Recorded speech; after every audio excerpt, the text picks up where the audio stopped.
Hi everyone, welcome to my channel. Today I want to discuss one of the ETFs I own, and it's the ASX200 ETF or A200. Beta Shares has this product and I have personally invested in it. Please take note that what I'm going through isn't financial advice.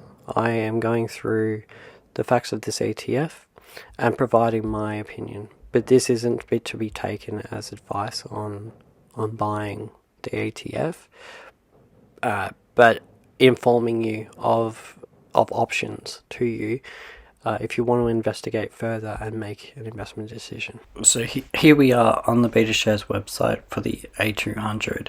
So as we could say, the value in getting this ETF is that you get capital appreciation and portfolio diversification.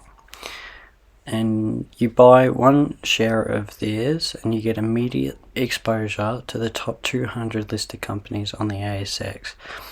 And they highlight that with an ultra low management fee of just 0.07%. In one of my earlier videos, there was a book that I talked about, and it was called A Little Book of Common Sense Investing. And this was by John Bogle.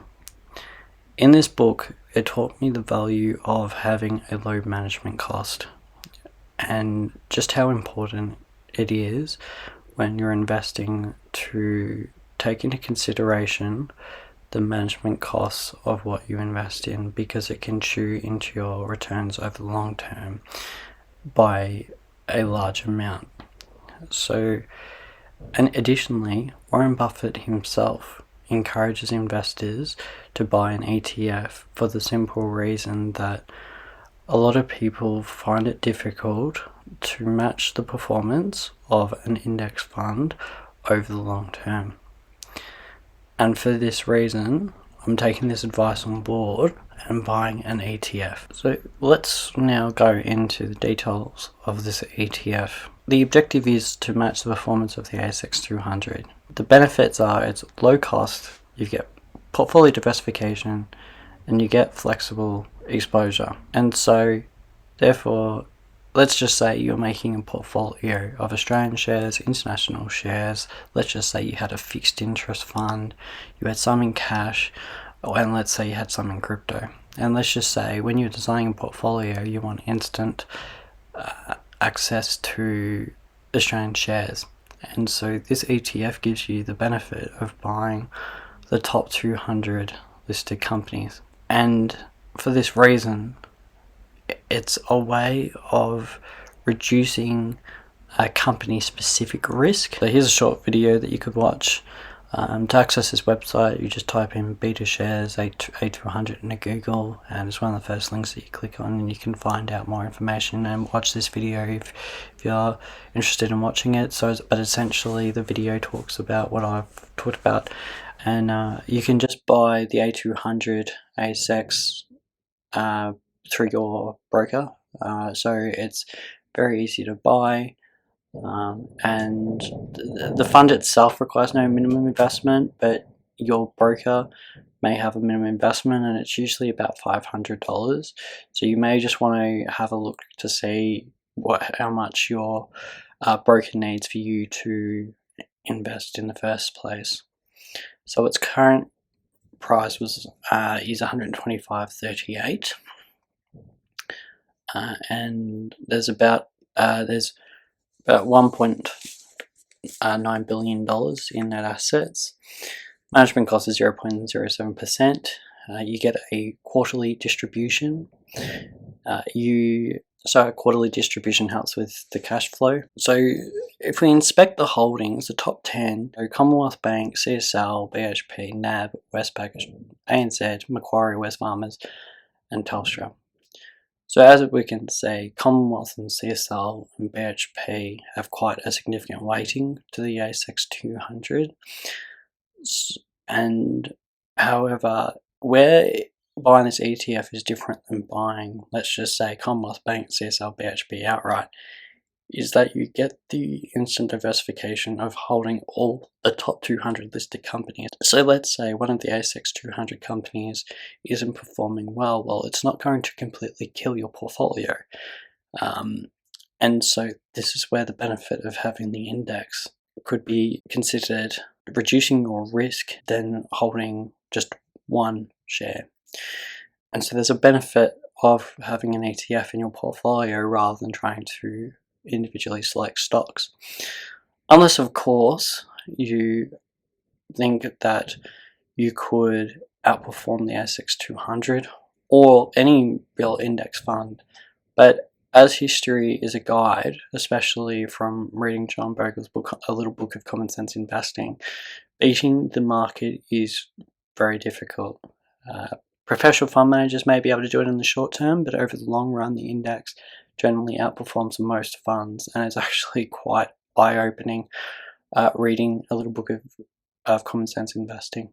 So as we can see, if we look at this ETF, we can see that there's quite a significant allocation to financials and materials, and that's evidenced by when we're looking at the top 10, it was dominated by the big four banks. So because it's got quite a massive allocation to financials, it's heavily exposed to how banks perform in Australia. So what I can say about this is, with the ASX200 ETF, a company may fall out because of performance, and a new one comes in because they performed well. So this ETF seeks to match what are the weightings and the performance of the index. So even if a company falls out of it, it's made up with another company. So this is where I feel like the risk is reduced by having this ETF than buying one share.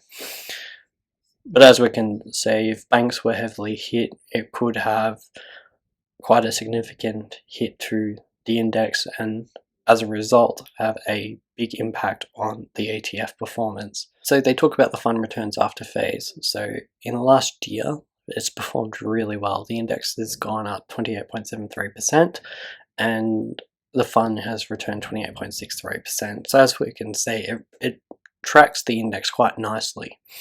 So like I said, the distribution frequency is quarterly. The 12-month distribution yield is 3.1%, so that exceeds what you'd be getting in a bank account by a long way. The gross distribution yield is 4.1%. So the last distribution was in October. The distribution per unit was $1.69 or $1.70 rounded, and this was quite high because as the opening after lockdowns, dividends increased. Miners paid extraordinary high dividends because of the mining boom of iron ore, and so they're able to pay a huge return to shareholders. And because the ASX 200, because this fund has quite big exposure to the big miners, and the banks are lifting up the distributions, the dividends as well, and therefore the fund can reduce more to their unit holders.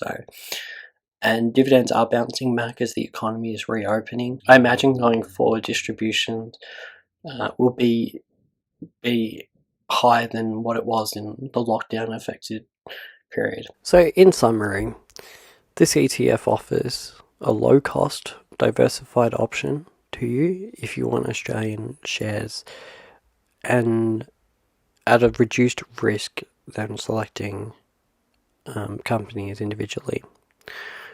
The risk is greater when you select one share than diversification. However, there are shares in the ASX 200 that could underperform or outperform the ASX 200.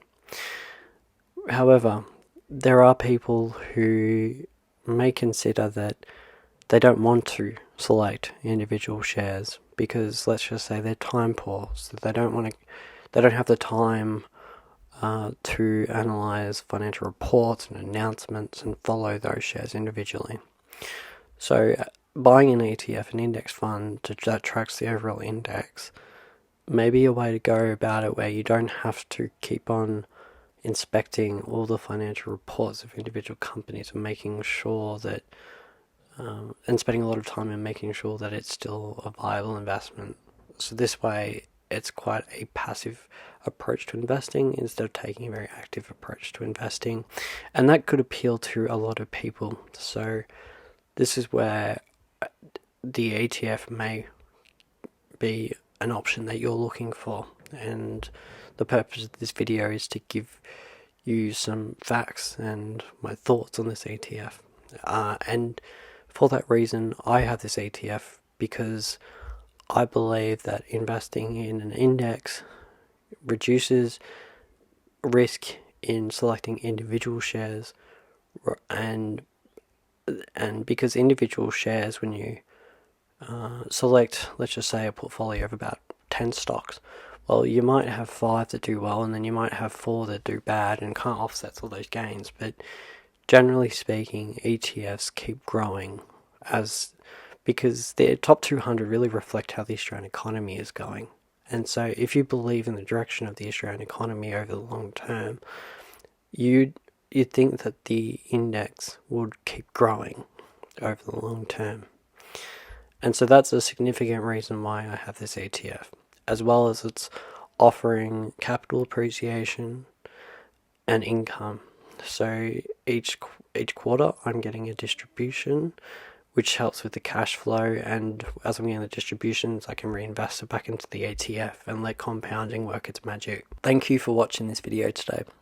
I hope you found it informative, and if you did, please don't forget to hit the like button, the subscribe, and the notification bell for future content. Thank you again for watching.